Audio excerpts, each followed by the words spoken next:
The Sonoran Desert.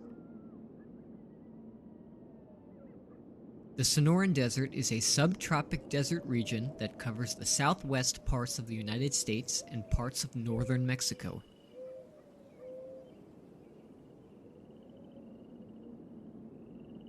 Despite the treacherous climate, the Sonoran Desert is diverse in many types of cacti, plants, and animals that thrive in this ecoregion. The Sonoran Desert is, in fact, the greatest biodiverse desert in the entire world.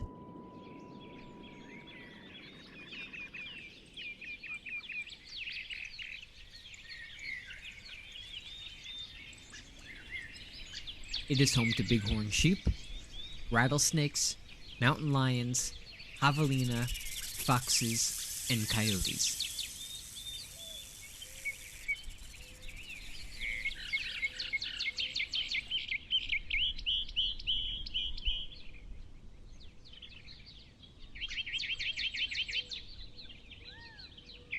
Many people will travel to parts of the desert in spring to see the desert blooms. It is the only place where you can see the giant saguaro cacti.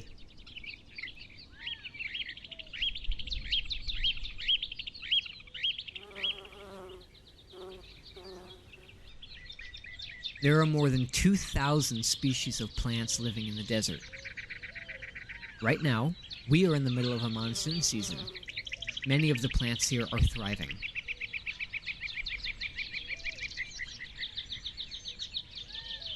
Over the course of this series, we will talk about my favorite plants to work with in the desert. Home to many medicinal plants and edible plants, the Sonoran Desert is a grocery store and an apothecary. The power of the desert is healing, and I am so excited to share her with you.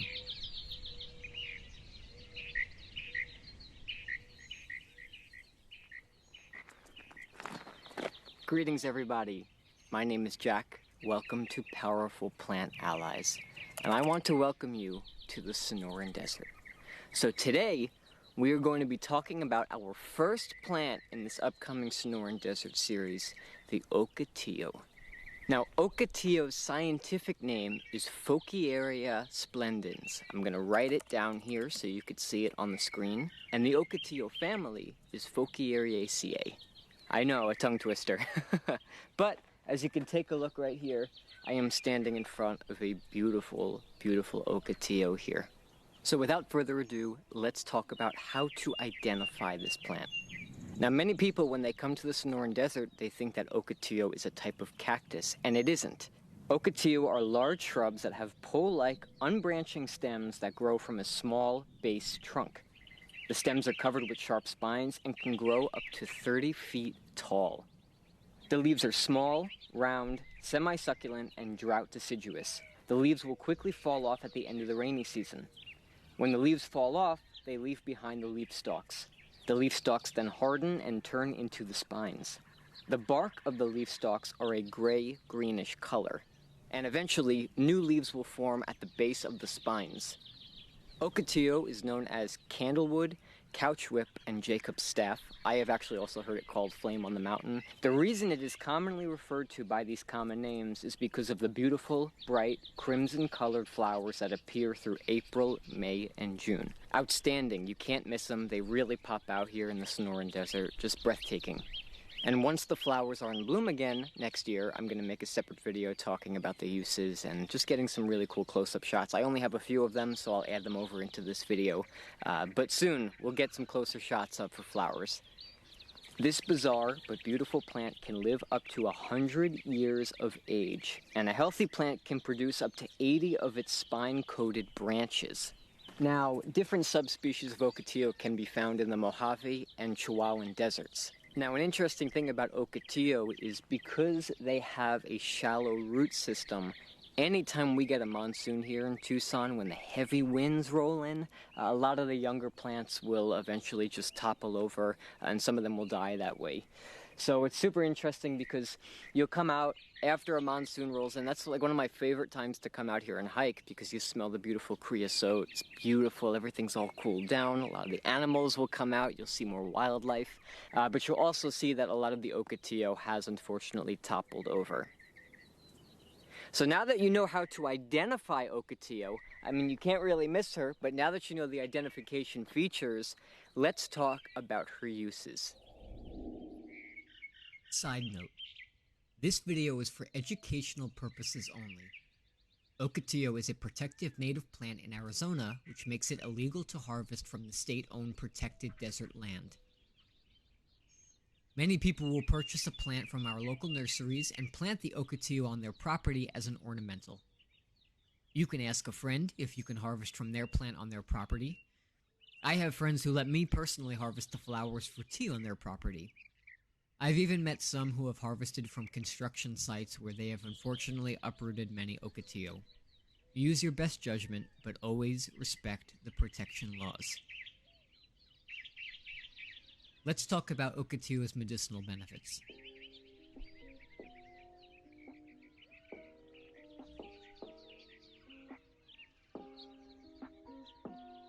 The fresh or dried bark can be tinctured. Chop the bark up into fine pieces and place it in a mason jar. I usually use 100 proof alcohol for my tinctures, and you can pack the bark in, not too tightly, and you could fill the jar with vodka, enough just to cover all of the herb. The tincture is amazing for fluid congestion in the pelvic region. Ocotillo will help with lymphatic drainage as well. It will also help to produce absorption of dietary fat in the lymphatic system. Ocotillo will help with hypertension. It will stop the stagnation of the blood. This plant will help with anyone suffering from liver deficiency. People who suffer from cirrhosis of the liver and hepatitis A and B. The liver is our energetic center for processing emotions. When we bottle up our emotions, many people become sick. Ocotillo is great to help process emotions and to move that energy out of the body, therefore physically cleansing the liver as well. What is energy will always manifest physically. The bark acts as an expectorant. This will help to loosen up chest congestion by removing excess congestion from the lungs. Some have used the tincture of the plant for enlarged prostates. A tea from the root can be bathed in or drank for fatigue. The leaves and the flowers are antispasmodic. It is best used while sick and while you're experiencing extreme coughing episodes. The leaves and the flowers are also immunity boosting. Ocotillo is a vulnerary. The leaves can be added to a salve or produced into a poultice and can be applied topically over an inflamed area of the body. You can add the creosote leaves to the salve or poultice for an extra healing kick. One of my favorite uses of this plant is to collect the flowers for a tisane or tea. They have a similar floral but bitter taste like chamomile and also produce a light calming effect. Now, a flower essence from these beautiful flowers have been used for the wounded healer phenomena. Many medicine men and women may face a time in their life when the universe tests their knowledge of natural medicine in order to heal an ailment that may suddenly arise in them. This will help to work through the ailment and to keep the healer strong.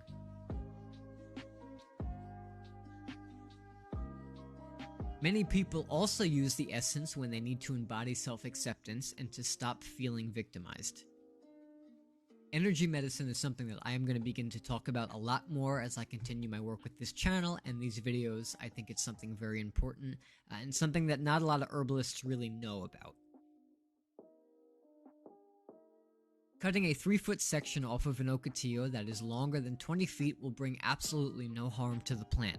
As with any harvesting, always ask permission of the plant before doing so. Communicate with the plants and with your environment. Always do your own research on the plants before harvesting anything from the wild.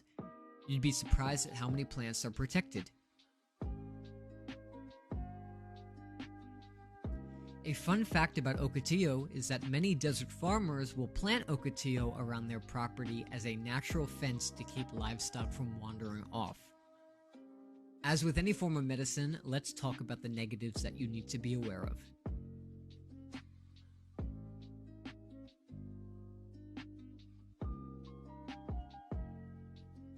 Due to Ocotillo's heavy treatment and movement of the pelvic region, and its blood-moving properties, it is not used during pregnancy. As with any medicine, if you are pregnant, you must do extensive research and consult with your doctor or physician.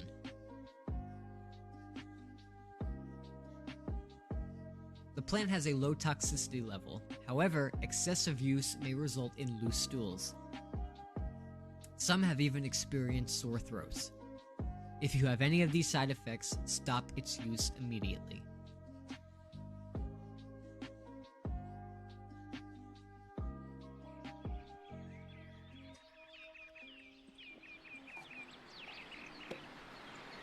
Well, here we are, friends. We have officially concluded our first adventure together in the Sonoran Desert. Now, I'd like to encourage each and every one of you to go out into the natural world here, whether you're here visiting the Sonoran Desert or you're here living in a part of it, to go out with an open heart and an open mind to learn and to experience. Just by sitting in here, some people say that the desert has a miraculous healing power to it. And I can certainly feel it every time I come out here on an adventure. It's like nature and the world begins to speak to me, and it will speak to you in an energetic form. So it's not literal like the plants are going, hey, how's it going?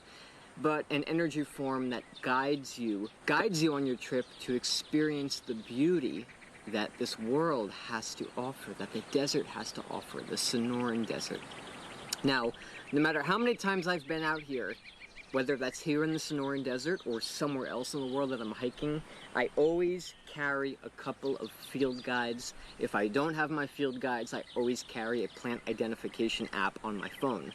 So if you're just getting into going out desert foraging or making medicine out of the medicinal plants that grow here, these are two books that were guided to me by one of my teachers, Ellen Kamhai, the natural nurse. The first one we got right here is Medicinal Plants of the Desert and Canyon West by Michael Moore. It's outstanding, so check that one out. And then the next one is Medicinal Plants of the American Southwest by Charles W. Kane. Charles W. Kane does have another book. It's much smaller, about 80 pages, but it's got a whole bunch of pictures and information about the plants.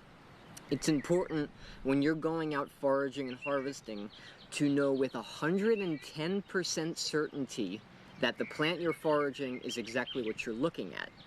Because, as you may know, with any medication or plants in particular, some can be extremely poisonous and some can actually take your life. So always know with 110% certainty that it's the plant, know all of its benefits, and know all of its dangers, okay? I will repeat that in every single video that I do. Your body is your responsibility. You know your body more than anybody else. So do your own research. There may be benefits or dangers that I did not even list in this video, so it's very important to do your own research. That is your responsibility. Now, plant communication. Anytime you go out and you harvest a plant, it's very important to sit with the plant and ask its permission. I know that sounds a little bit crazy to some, but I guarantee you, if you sit with a plant, you meditate near it, you merge energies with it, and you communicate with it, you will get an answer whether or not to harvest it or not. So anytime I go out and I forage, I always sit near a plant before I harvest it, and I will ask its permission. And if I'm granted, I will only take what I need. If I am not using the root of a plant, don't ever uproot a plant. Only take what you're going to use. If you are harvesting from an herbaceous plant, just cut at the leaf nodes, take a little bit, enough that you'd want for yourself, and leave the rest so the plant can continue to survive and thrive.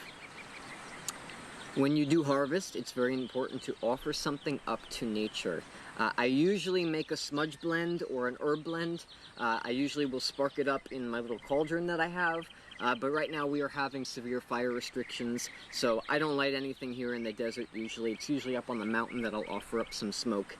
So you could get some organic tobacco. You could make your own offering blend. I like to make a blend of mugwort and rose petals. Do whatever you feel. Some people even like cut a little piece of their hair off and offer it up to the plant. Always give back to nature because she gives us everything on this world. Everything.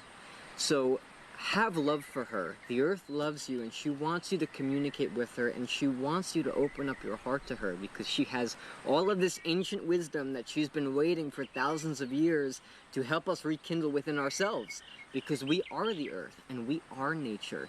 So go at it with an open heart, with respect, and you'll be okay. You'll be guided on this path. I'm so proud of you. I'm so proud that you clicked on this video and that you're making the first step to learn about the desert plants. And I'm so excited to share it with you. Now, talking about the medicinal plants again, the purpose of this video is not to persuade you to use this information as an alternative to seeking medical help with a licensed professional. Always listen to their input. Always go to your doctor. Speak to them about any ailments that may arise. It's very important to seek medical help. This information is your information. You have the absolute right as a being of Mother Earth to know this information, but go seek a professional if you need some help for some ailment that might be arising. They may know how to guide you on this situation. Even if you speak to them and say you'd like to come at it with a more natural approach, they may be able to guide you. If there's a local herbalist in your area that you know or that is well known and you know they know the plants inside and out, go seek their advice as well. Your safety is your responsibility, so take care of yourself. It's very important. The best way to learn this information is not by watching a video. A video might help you plant the seed, to identify it. It might help you learn certain things about the plant, but the best way to do it is to come out here in grand nature, grab a field guide, that always helped me, grab a little plant identification app on your phone, that helped me a lot as well, and come out here and experience these beautiful plants in their natural world. It's magnificent when you come across a medicine that maybe you had in tea form, or maybe you went to an herbal apothecary and got it in dried herb form. But when you see it living and thriving and vibrating out here, there's no words to describe that excitement. I am like a kid in a candy shop when I come out here. I am in my glory. I'm just letting the beautiful energy come around me. It's grand out here. No matter what cool shots I may have in any of these videos, whatever B-roll shots I throw in, it still does not capture the true essence and beauty of the Sonoran Desert. So I encourage you, come on out here to visit. If you're from another country, come on out here and visit. If you're from the East Coast, come on out here. That's what I did. I came out here one weekend in 2019 and I went back to New York and I was like, that's it. I need to be out here. I need to know about the plants here. I need to know about the medicine here. I need to know about the environment here. It's stunning. I always say to my friends, it's like you just stepped into a beautiful painting or picture. That's the best way I could describe it. And when you're standing next to the saguaros, the Ocotillo, the mesquite, the palo verde trees, it is just breathtaking. So thank you guys so much for joining me on this journey. We're going to have another episode next week of the Sonoran Desert. This is going to be a 6-part first season, and then eventually, once the 6 parts are available, we will begin moving on to season 2, and more videos will start to come out about the plants. So don't think that it's only going to be a 6-part thing. The first season, in order for me to pace myself and to get this stuff done, I had to put it out into sections. So 6 episodes for this round, and then a couple months later we're going to release the next 6 parts. And we're just going to keep it rolling because there's so much medicine out here, there's so much to learn out here, and every time I come out here, I learn something new. And that's why I love doing this stuff, is when I do research on the plants, I'll see the information that I already know, but I'll see all this information that I had no idea about. So the path of herbalism and foraging is a lifelong path because you're never going to know everything. But that's the beauty of life, and that's the beauty of the path. So take care of yourself, open up your heart to nature, be kind always to everyone and everything, no matter what. and I'll see you guys next time. In la catch. Take care.